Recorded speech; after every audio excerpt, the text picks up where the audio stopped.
오늘의 주요 뉴스입니다. 전국 곳곳의 성당과 교회에서는 아기 예수의 탄생을 축하하는 미사와 예배가 잇따랐습니다. 프란치스코 교황은 소박한 삶을 되찾자고 호소했고 염수정 추기경은 한반도 평화를 위해 끊임없이 기도해야 한다고 강조했습니다. MBN과 매일경제가 실시한 경제 현안 여론조사에서 우리 국민 88%가 경제가 어렵다고 응답했습니다. 국민 절반은 최저임금을 현재 수준으로 동결해야 한다고 봤고 10명 중 4명은 내년에 부동산 가격이 내릴 것이라고 전망했습니다. 유엔 안전보장이사회가 남북 철도 도로 연결 착공식에 대한 대북 제재 면제를 승인하면서 예정대로 내일 북측 개성 판문역에서 착공식이 열리게 됐습니다.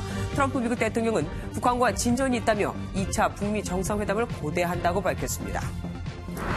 미국 법원이 북한에 억류됐다가 숨진 오토 원비어에 대한 책임이 있다며 북한에 5,600억 원을 배상하라고 판결했습니다.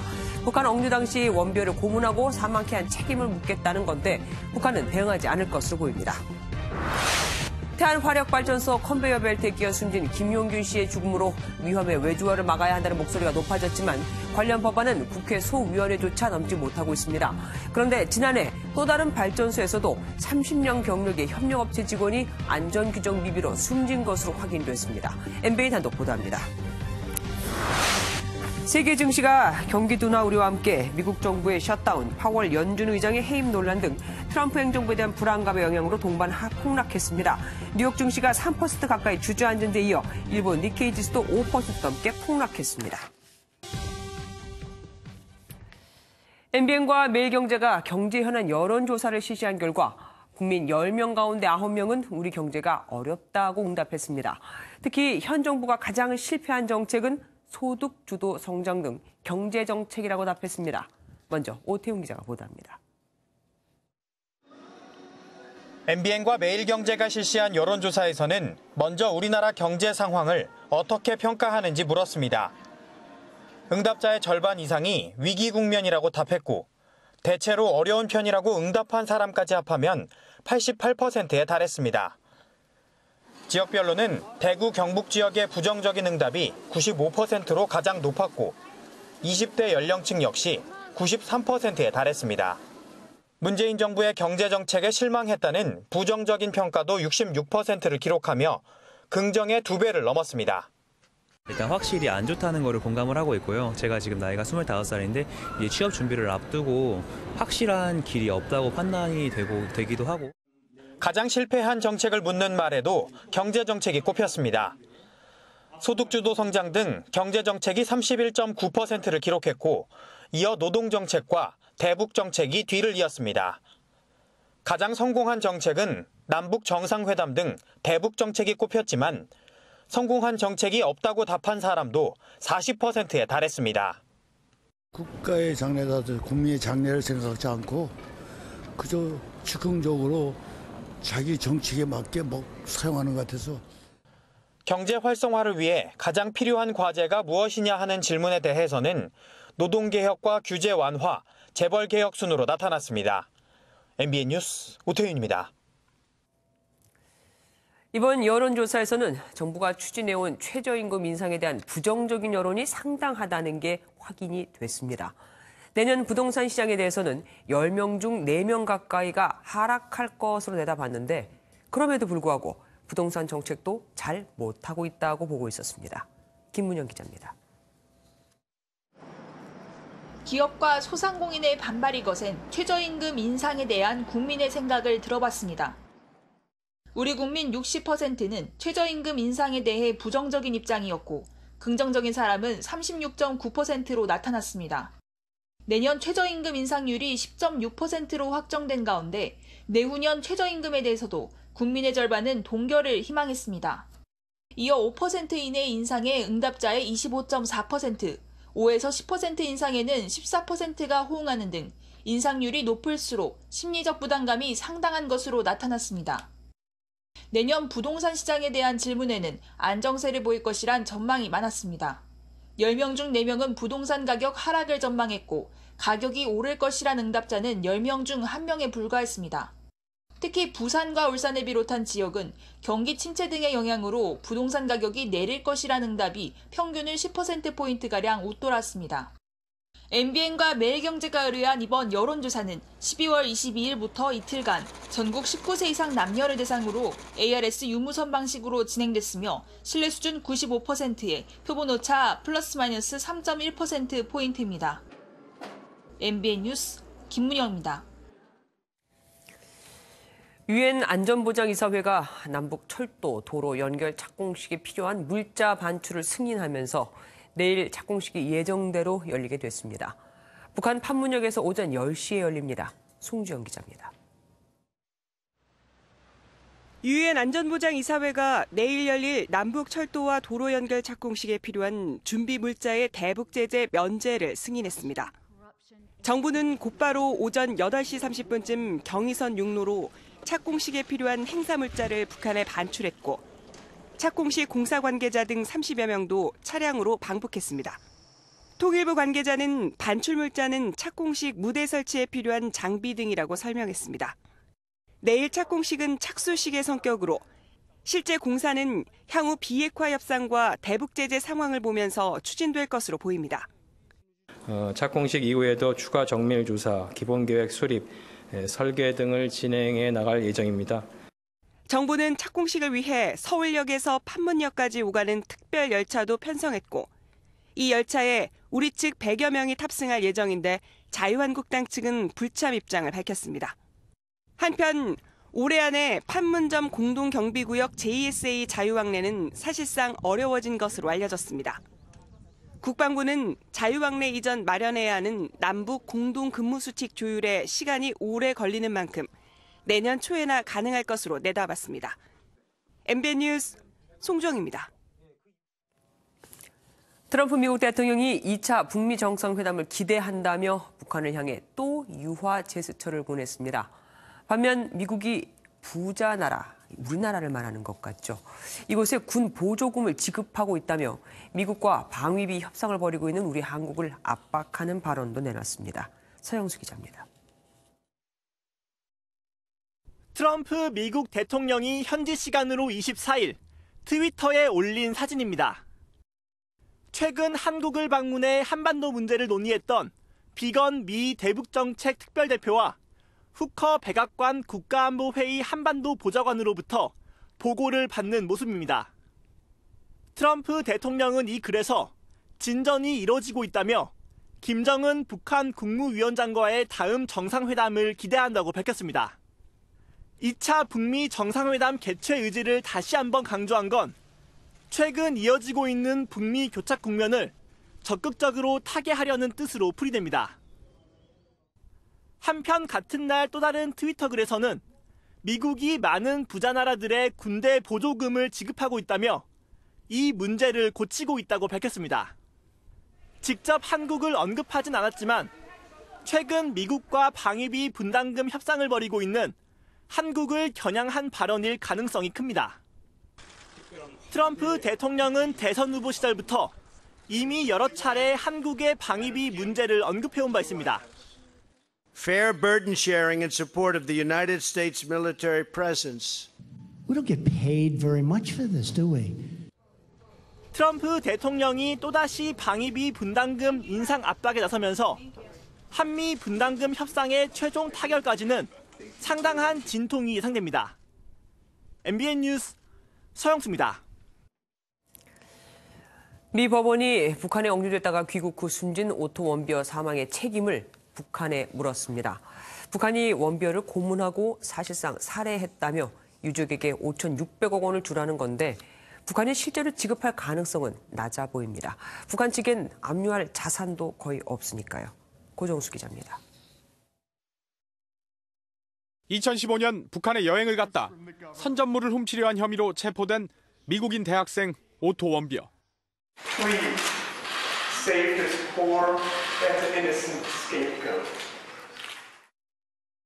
이듬해 원비어는 뇌사 상태로 풀려났고 엿새 만에 숨졌습니다. 원비어 부모는 다시는 이런 일이 없어야 한다며 지난 10월 북한 당국을 상대로 1조 2천억 원의 소송을 제기했습니다. 미 연방법원은 이와 관련해 원비어에 대한 고문과 살해가 이뤄졌다며 북한이 약 5,600억 원을 유족에게 배상하라고 판결했습니다. They used him as a political pawn for as long as they could, and when they could no longer, when he was of no value to them. 하지만 북한의 배상 가능성은 작습니다. 북한 교도소에서 숨진 김동식 목사에 대해서도 2015년 미 법원이 손해배상 판결을 내렸지만 북한은 무대응으로 일관했습니다. 외신들도 북한으로부터 압류할 자산도 사실상 없어 실질적 배상은 어려울 것으로 보고 있습니다. MBN 뉴스 고정수입니다. 고 김용균 씨의 죽음에 너나 할 것 없이 산업안전보건법 개정을 외치고 있지만 법안은 소위 문턱도 넘지 못하고 있죠. 이런 가운데 지난해 남동발전에서도 외주업체 직원, 그것도 30년 베테랑 경력자가 작업 도중 50m 아래로 추락해 숨진 사실이 드러났습니다. 기본적인 안전 규정조차 지켜지지 않은 상태였지만 업체는 벌금 300만 원만 물고는 끝냈습니다. 조창훈 기자가 단독 보도합니다. 한국 남동발전에서 운영 중인 삼천포 화력발전소입니다. 지난해 4월 이곳 보일러 시설에서 작업 중이던 외주업체 직원 60대 박모 씨가 고정되지 않은 발판을 밟아 50여 미터 아래로 추락해 숨졌습니다. 밑에서 발판을 받쳐주는 파이프가 없었던 건데 30년 경력을 가진 박 씨조차도 사고를 피하지 못했습니다. 당시 현장엔 당연히 있어야 할 추락 방지망이 없었고 안전고리를 걸 수 있는 장치도 충분히 설치되어 있지 않았던 것으로 나타났습니다. 위험하면 다들 해야 되는데 현장 상황이 너무지 않거나 그래서 그럴 수도 있고. 관련자들은 산업안전보건법 위반으로 약식 기소됐는데 원청인 남동발전은 300만 원의 벌금형을 받은 게 전부였습니다. 더 큰 문제는 스스로 내놓은 재발 방지책조차 제대로 지켜지지 않았다는 점입니다. 사고 이후 이뤄진 내부 감사에서 예방점검 활동과 안전관리 감독 업무에 문제가 있다는 사실이 또다시 적발됐습니다. 지난 2012년부터 5년간 전국 발전소에서 일어난 사고 중 약 97%는 박 씨와 같은 하청 노동자 업무에서 발생했습니다. MBN 뉴스 조창훈입니다. 그런데 김용균 씨 사고와는 달리 이 사건은 이상하게도 외부에 전혀 알려지질 않았습니다. 유가족이 청와대에 장문의 편지까지 보냈지만 사고 경위 등에 대한 설명도 들을 수 없었다고 합니다. 역시 정규 기자가 단독 보도합니다. 고 박 씨의 유가족은 사고 이후 원청 회사였던 남동발전의 태도에 울분을 토했습니다. 유가족이 항의를 하기 전까지 아무도 장례식장에 오지 않은 겁니다. 비정규직이라서 그럴 수밖에 없었다는 생각이 자꾸 들더라고요. 유가족들이 울고 싸우고 하루 종일 요청을 했어요. 본부장이 오라고. 유가족 측은 안전조치를 제대로 하지 않은 남동발전이 언론 보도를 막았을 가능성도 제기했습니다. 노출이 허용되지 않는 기사라고 적혀 있었어요. 그 기사를 볼 수가 없었고 아빠의 사고 소식은 조용히 그냥 묻혔던 것 같습니다. 사고 경위와 후속 조치를 알려달라며 청와대에 편지도 썼지만 민원은 다시 원청회사로 넘겨졌고 이후 고인의 이름을 행사에 쓰고 싶다는 황당한 답변만 돌아왔습니다. 편지를 보냈을 때는 한 2주 정도 있다가 원청에서 연락이 왔었습니다. 1년이 훨씬 지나고 2년이 다 되어가는 상황에서도 아직까지 저희 쪽에 답변은 없습니다. 이에 대한 남동발전의 입장을 듣기 위해 여러 차례 전화를 시도했지만 담당자가 자리에 없다는 답변만 되풀이했습니다. MBN 뉴스 정규혜입니다. 독감약 타미플루를 먹은 여중생이 아파트 12층에서 추락사한 소식이 전해지면서 부작용 경험담이 인터넷에 계속 올라오고 있습니다. 식약처는 긴급 서한을 의료계와 소비자단체에 배포했습니다. 안진우 기자입니다. 독감에 걸려 타미플루를 먹은 뒤 이상행동을 보였다는 여중생. 지난 22일 새벽 아파트 12층에서 떨어져 숨진 채 발견됐습니다. 유족들은 병원에 물려 약국에서도 타미플루 부작용에 관해 아무런 고지를 받지 못했다고 주장합니다. 왜 이걸 이야기를 안 했냐니까 자기도 이렇게까지 위험한 줄 몰랐다고 이야기를 하더래요. 복용 지도를 해야 될 약사조차도 그렇게 이야기를 하고 있고 의사는 아예 입을 다물고 있고. 타미플루에 대한 시민들의 불안감이 커지고 환각이나 구토 등 부작용 경험담이 인터넷을 통해 쏟아지자 식약처가 병원 등지에 긴급 사안을 배포했습니다.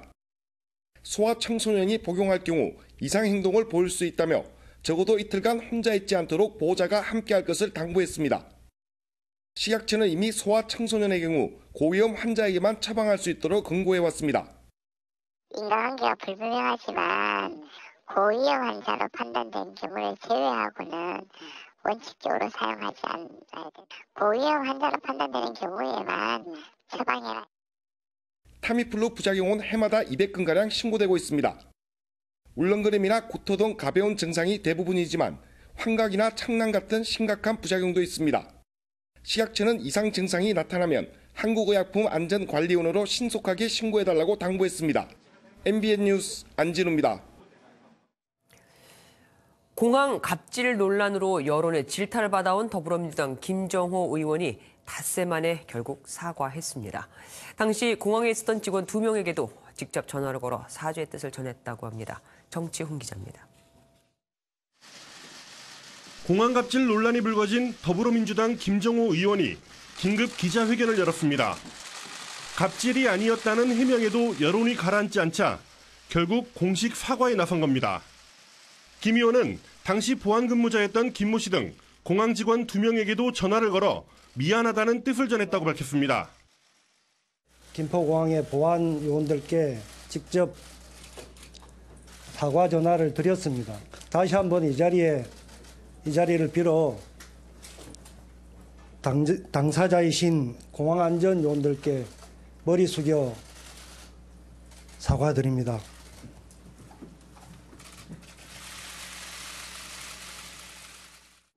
앞서 김 의원은 지난 20일 자신의 지역구인 김해로 가기 위해 김포공항을 찾았다. 신분증을 꺼내 보여달라는 직원과 그런 규정이 어디 있냐며 실랑이를 벌였습니다. 이 과정에서 직원이 규정이 아닌 상부지시였다고 말을 바꾸자 김 의원은 피감기관인 한국공항공사 사장에게 전화를 걸라며 보좌진에게 지시를 한 것으로 드러났습니다. 그 부분도 제가 직접 한 얘기는 꼭 아닌데 아무튼 그것도 부적절했고 해명한 게 오히려 변명으로 되고. 김 의원이 닷새 만에 고개를 숙였지만 야당은 국회 윤리위원회 회부와 국회 교통위원직 사임을 촉구하며 비난을 이어갔습니다. MBN 뉴스 정춘우입니다. 한때 수천억 원의 돈을 굴리며 큰 손으로 불렸던 장영자 씨가 4번째 구속돼 재판을 받고 있는데 장 씨가 사선 변호인 대신 국선 변호인을 선임했습니다. 그 많던 돈이 다 떨어진 걸까요? 아니면 변호사를 구하지 못한 걸까요? 조경진 기자가 알아봤습니다. 지난 2015년 7월부터 작년까지 지인들에게 3차례에 걸쳐 모두 6억 2천만 원을 가로챈 혐의로 올해 1월 구속된 장영자 씨. 최근 장 씨의 사선 변호사가 모두 사임하면서 국선 변호인인 강철구 변호사가 장 씨의 사건을 맡게 됐습니다. 강 변호사는 앞서 박근혜 전 대통령의 1심 재판에 국선 변호를 맡기도 했습니다. 강 변호사는 MBN과의 전화통화에서 절차에 따라 장영자 씨의 국선 변호를 맡게 됐다며 장 씨는 구속 상태로 재판이 길어지면서 답답해하는 상황이라고 밝혔습니다. 실제로 장 씨는 일주일에 한 번꼴로 재판부에 반성문을 제출하는 등 보석 신청에 공을 들였지만 지난달 기각됐습니다. 법조계에서는 더는 장 씨를 도우려는 변호사가 없다, 수임료를 낼 재산이 남아있지 않다는 등 국선 변호사 선임 배경을 두고 갖가지 추측이 나오고 있습니다. 그러나 장 씨가 구속 전 1년 동안 고가의 호텔에서 머물렀던 점 등을 비춰볼 때 재정적 이유는 설득력이 떨어진다는 분석이 적지 않습니다. 일각에서는 위임장을 안 내고 돕는 변호인이 따로 있을 것이라며 국선 변호인은 위장에 불과하다는 이야기도 나오고 있습니다. 건국 이래 최대 사기극의 주인공이었던 장영자 씨. 4번의 구속과 재판 과정에서도 유명세는 여전히 이어지고 있습니다. MBN 뉴스 조경진입니다.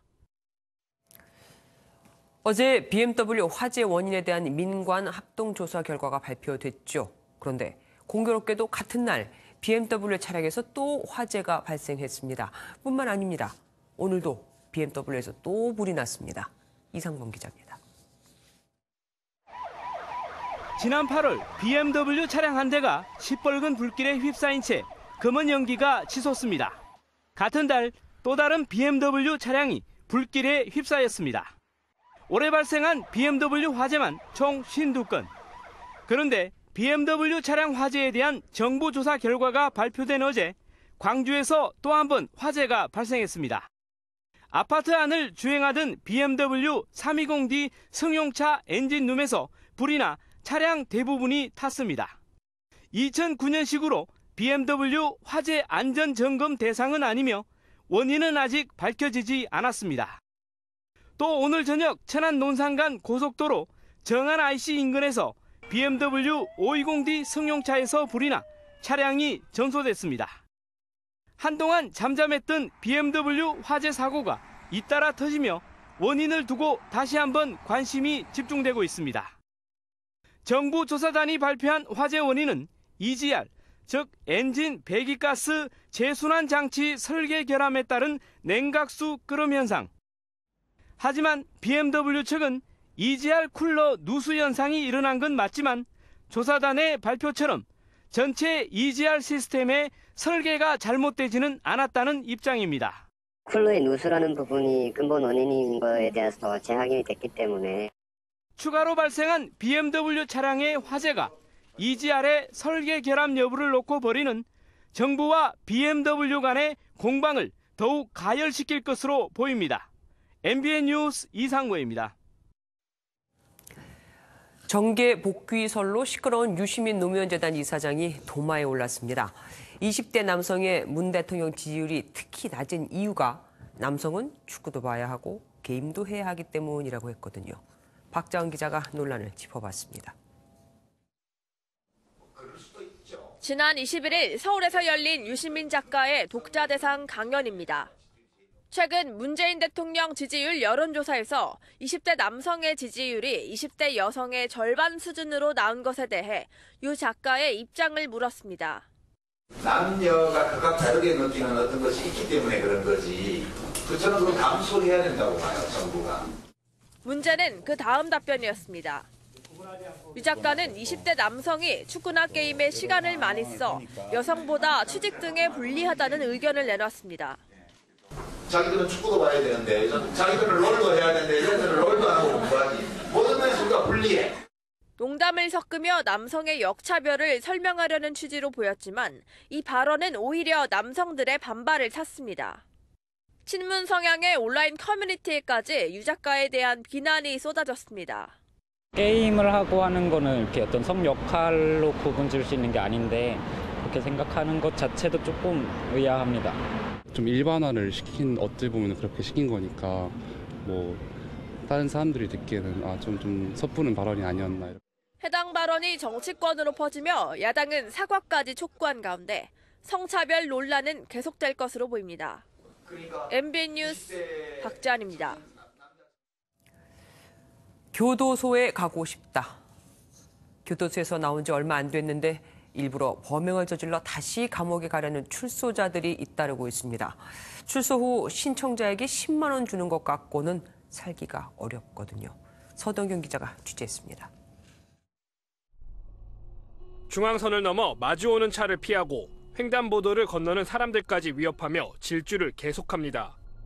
빈집을 털며 현금 4천여만 원을 훔친 절도범이 경찰을 피해 도주하는 모습입니다. 절도범은 교도소를 나온 지 1년 정도 되는 출소자였습니다. 지팡이를 든 할머니가 노점 안쪽으로 들어가 무언가를 뒤지더니 곧이어 지팡이를 짚는 것도 잊은 채 달아납니다. 절도죄로 붙잡힌 이 할머니 역시 채 1년도 안 된 출소자였습니다. 최근에는 아예 교도소에 다시 들어가려고 일부러 단돈 1,000원을 훔친 경우도 있었습니다. 왜 들어왔냐 그러니까 편의점에서 돈을 1,000원을 뺏었다고 자수하러 왔다고. 출소자들이 잇따라 다시 범행을 저지르는 건 상당수가 생활고 때문입니다. 정부도 출소자들의 재기를 돕기 위해 여러 가지 지원을 하고 있지만 현실과 맞지 않는다는 지적이 많습니다. 출소 후 신청자에 한해 1인당 10만 원을 지급하고 사회로 나가면 본인이 원하는 분야에 대해 학원비를 1회 지원합니다. 하지만 모두 일회성에 불과해 정작 취업으로 이어지긴 쉽지 않습니다. 자격증을 따기 위해서 이제 금전적으로는 도움이 이제 지원되는데 이런 금전적인 지원보다는 실제적으로 이제 그 사람들이 지원할 수 있는 방법, 또 관리할 수 있는 그런 시스템 이런 구축도 강구돼야 된다고 이렇게. 출소 전 직업교육이나 출소 후 기업과의 연계 등 사회에 안착할 수 있도록 보다 실질적 지원책이 필요하다고 전문가들은 입을 모읍니다. MBN 뉴스 서동균입니다. 성탄절을 맞아 천주교 염수정 추기경은 한반도 평화를 위해 기도하자고 강조했습니다. 인천에서는 500여 명의 산타가 선물을 날랐습니다. 성탄절 표정 노승환 기자가 모았습니다. 예수의 탄생을 기뻐하는 대미사가 거행됩니다. 염수정 추기경은 한반도 평화가 성탄의 진정한 의미라고 강조했습니다. 우리는 한반도의 평화를 위해서 끊임없이 기도해야 할 것입니다. 그리스도의 성탄의 진정한 의미도 여기에 있다고 이렇게 생각합니다. 문재인 대통령은 SNS에 메시지를 남겼습니다. 시인 박노해의 시를 인용하면서 할머니의 마음이 예수님의 마음입니다. 나의 행복이 모두의 행복이 되길 빈다고 밝혔습니다. 인천에선 500여 명의 산타클로스가 한자리에 모였습니다. 어려운 이웃에게 크리스마스 선물을 전달하려고 모인 자원봉사자들입니다. 자주 이렇게 또 어려우신 분들이나 또 복고 놓이신 분들 도와주면 좋은데 또 이렇게 한 번이라도 또 이렇게 좀 열심히 또 성의껏. 기부금과 자원봉사로 진행되는 선물 나누기 행사는 올해로 9년째 아름다운 전통으로 이어졌습니다. 대형 쇼핑몰에선 화려한 행진과 공연이 펼쳐져 구름처럼 모여든 시민들이 즐거운 한때를 보냈습니다. 크리스마스 분위기가 밖에보다 안에 더 이렇게 장식들이 많이 되어 있더라고요. 그래가지고 여기 보러 오게 되었어요. MBN 뉴스 노승환입니다. 크리스마스라서 그랬을까요? 카리브해에서 기적이 일어났습니다. 프란치스코 교황은 무욕을 버리고 소박한 삶을 되찾자고 강조했습니다. 구경호 기자입니다. 바티칸 성 베드로 대성당 폭파 위협에도 신도 10,000명이 참석한 가운데 진행된 성탄 전야 미사. 재임 5년째를 맞은 교황은 무력을 버리고 소박한 삶을 찾아야 한다는 메시지를 전했습니다. Fino ai paradossi di oggi, quando pochi banchettano lautamente e troppi non hanno pane per vivere. 탐욕에 물든 사람들이 진정한 삶의 의미를 되새겨야 한다고 강조한 겁니다. 전 세계 사람들은 계절을 떠나 장소를 떠나 각자의 방식대로 크리스마스를 즐겨 눈길을 끌었습니다. 쓰나미가 덮쳐 현재까지 400명이 넘게 숨진 인도네시아에서는 피해자들의 넋을 기리고 다시는 참사가 벌어지지 않길 기원했습니다. Jadi korban dalam tragedi ini dan saat sekarang pun sedang dalam proses pemakaman di luar kota. 3주 동안 카리브해를 표류하던 코스타리카인 어부 2명은 기적처럼 구출돼 화제를 모았습니다. 깜빡 졸다가 항로를 벗어나고 기름까지 떨어졌던 이들은 구사일생으로 유람선에 구출됐는데 전 세계 사람들은 크리스마스에 기적이 일어났다며 축하했습니다. MBN 뉴스 구경호입니다. 반면 세계 주식시장은 그야말로 공포의 성탄절이었습니다. 미국 정부의 잠정 폐쇄, 셧다운 여파로 뉴욕 증시가 줄줄이 급락했고 일본 증시는 5% 넘게 폭락했습니다. 내일 우리 주식시장은 어떨지 걱정입니다. 김경기 기자입니다. 주식 거래가 종료됐음을 알리는 종이 울리자 박수가 터져나옵니다. 현지 시각으로 24일 오후 1시에 조기 폐장한 뉴욕 증시는 환호와 달리 최악의 크리스마스 이브를 보냈습니다. 다우지수는 전날보다 653포인트, 2.91% 급락한 21,792에 거래를 마치며 성탄 전야 기준 최악의 낙폭을 기록했습니다. S&P 500도 2.71% 내린 2,351에 마감됐고 기술주 중심의 나스닥은 2.21% 급락했습니다. 트럼프 대통령이 멕시코 장벽 건설을 관철하기 위해 강행한 셧다운이 장기화할 것이란 우려에 투자 심리가 얼어붙은 겁니다. 트럼프가 측근들과 파월 연방준비제도 의장의 해임 방안을 논의했다는 보도도 불안을 키웠습니다. 뉴욕 증시가 급락하자 뒤이어 개장한 아시아 증시도 줄줄이 무너졌습니다. 일본 니케이 지수는 5% 넘게 폭락하며 1년 3개월 만에 2만 선이 무너졌고 중국 증시도 한때 2% 넘게 떨어지는 등 부진했습니다. 우리나라와 홍콩 증시는 성탄절로 휴장했습니다. 1월 3일 이후까지도 계속적으로 이어질 가능성이 높기 때문에 일단 투자 심리 쪽으로는 부정적인 영향을 주겠죠. 국제유가도 위험 자산을 회피하려는 심리가 커지면서 직격탄을 맞아 하루 만에 6% 넘게 급락하며 장을 마쳤습니다. MBN 뉴스 김경입니다.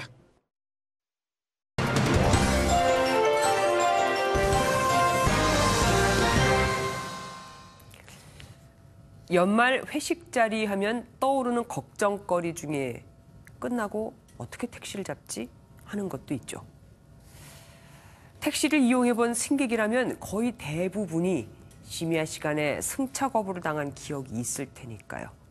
특히 요즘은 카카오 택시나 티맵 택시가 활성화되면서 택시가 숨어서 행선지를 보고 골라 태우는 게 일상화됐습니다. 서울시가 지난 9월까지 접수된 택시 불편 신고를 봤더니 가장 많은 게 불친절과 승차 거부, 그리고 부당요금이었습니다. 이러다 보니 영업용 택시가 아닌 자가용으로 사람을 실어 나르는 카풀 서비스를 도입하겠다는 건데 택시 업계는 대규모 파업까지 하면서 크게 반발하고 있죠. 시민들의 반응은 싸늘합니다. 택시 기사의 수입이 열악한 건 알지만 이와는 별도로 택시 서비스에 대한 만족도도 또 아주 낮기 때문입니다. 파업을 하니 도로 체증이 없어져서 오히려 좋다는 댓글에 파업을 하기 전에 서비스부터 좀 개선해라는 의견이 많거든요. 서울시가 지난 주말 승차 거부 없는 택시를 시범 운영하기도 했는데 오죽 승차 거부가 심하면 이런 캠페인까지 벌이게 됐을까요? 택시 업계에 묻고 싶습니다. 카풀 서비스가 없으면 승차 거부가 없어질까요? 산악금에 시달리는 택시 기사들의 처우가 나아질까요? 세계 많은 나라가 카풀과 같은 서비스를 도입하고 있습니다. 이른바 공유 경제는 세계적인 흐름입니다. 택시 업계는 누구 때문에 죽는다가 아니라 스스로 차별화하는 방법을 모색해야 합니다. 동시에 이번 기회에 택시 기사들의 생존권 대책도 마련해야 합니다. 카풀 서비스의 이익을 택시도 공유하고 산악금 제도 대신 완전 월급제를 과감히 도입하도록 말이죠. 문득 영화 택시 운전사가 기억납니다. 임산부를 태워 병원으로 실어 날랐던 기사님처럼 시민에게 택시는 오랜 친구와 같습니다. 그 오랜 친구가 더 나아진 모습으로 우리 곁에 있을 수 있었다면, 앞으로 그럴 수 있다면 참 좋겠습니다. 뉴스 초점이었습니다.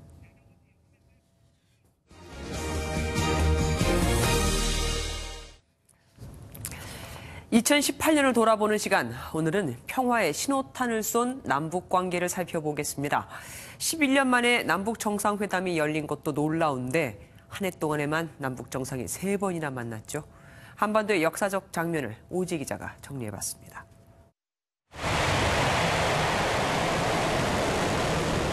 핵개발과 미사일 발사로 악화된 남북 관계가 달라진 것은 북한의 평창올림픽 참가부터였습니다. 북한 선수단의 선정과 공연단의 방문은 얼어붙은 남북 관계를 녹였습니다. 여러분, 평양에서도 다 들리게 큰 박수를 부탁드립니다. 한번 트인 물고는 남북 정상을 판문점으로 불러들였고 두 정상이 손을 잡고 함께 군사 분계선을 넘는 장면은 전 세계에 감동을 줬습니다. 아닙니다. 정말 마음 선생님이 지치지 않고요. 이 역사적인 장소에서 만나니까. 문재인 대통령의 중재로 열린 첫 북미 정상회담은 60년 분단의 벽을 허물 수 있다는 희망을 안겨줬고 pretty comprehensive document, and we've had a really great term together, a great relationship. 백두산 정상에 나란히 오른 남북 정상 역시 평화로운 한반도 시대를 예고했습니다. 중국으로 가지 않겠다. 반드시 우리 땅으로 급성하겠다. 그렇게 이제 다짐을 했었는데. 이와 함께 감시초소 GP 20곳을 폭파하고 남북한 군인들은 서로 악수를 하며 철책선을 둘러보기도 했습니다. 여기서 이렇게 만나는 것도 최초고. 이건 이 오솔길이 앞으로 대통로가 되기를 바랍니다. 60년 세월을 뛰어넘어 성큼 다가온 한반도의 봄에 온 국민의 기대가 커지고 있습니다. MBN 뉴스 오지혜입니다. 숫자를 보는 오늘의 뉴스입니다. 직장 생활을 비슷한 월급으로 시작한 한국인과 일본인 30년 뒤에도 월급이 비슷할까요? 아닙니다. 30년 뒤에는 한국 직장인의 월급이 무려 250만 원가량이나 더 많아집니다.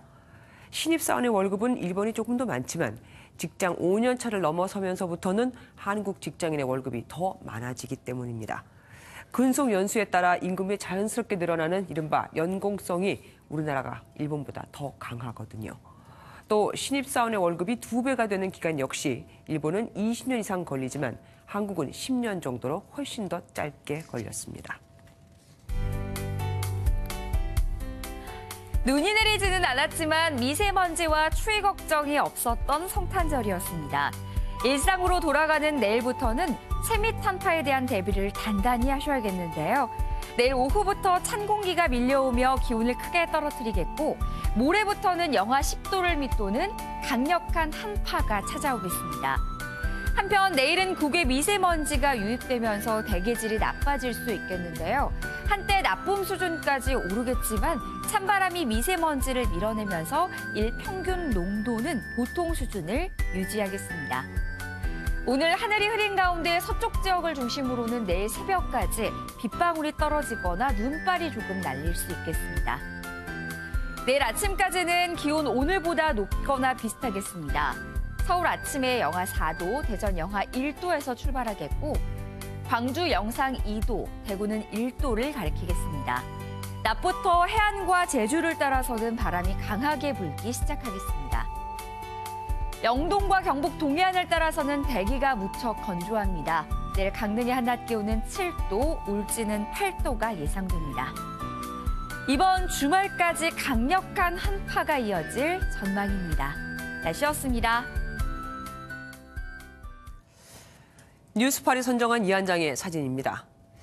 인형 장난감과 그림 도구 등 선물 10가지를 갖고 싶어요 라고 적어서 멕시코 소녀가 산타에게 보낸 편지입니다. 풍선에 넣어서 날렸는데 이걸 미국 애리조나주에 사는 헤이스 씨가 받았고 그 목록대로 선물을 준비해 소녀 자매를 만났죠. 9년 전 유일한 아들을 잃은 헤이스 씨 부부는 국경을 따라 6m 높이의 담과 가시 철조망이 있지만 크리스마스 소원을 막지는 못할 것이라고 말했습니다. 다른 나라 아이의 작은 소원을 위해 국경까지 넘은 헤이스 씨. 오늘 진정한 크리스마스 산타가 됐습니다. 뉴스파 여기서 마치겠습니다. 함께해 주신 여러분 고맙습니다.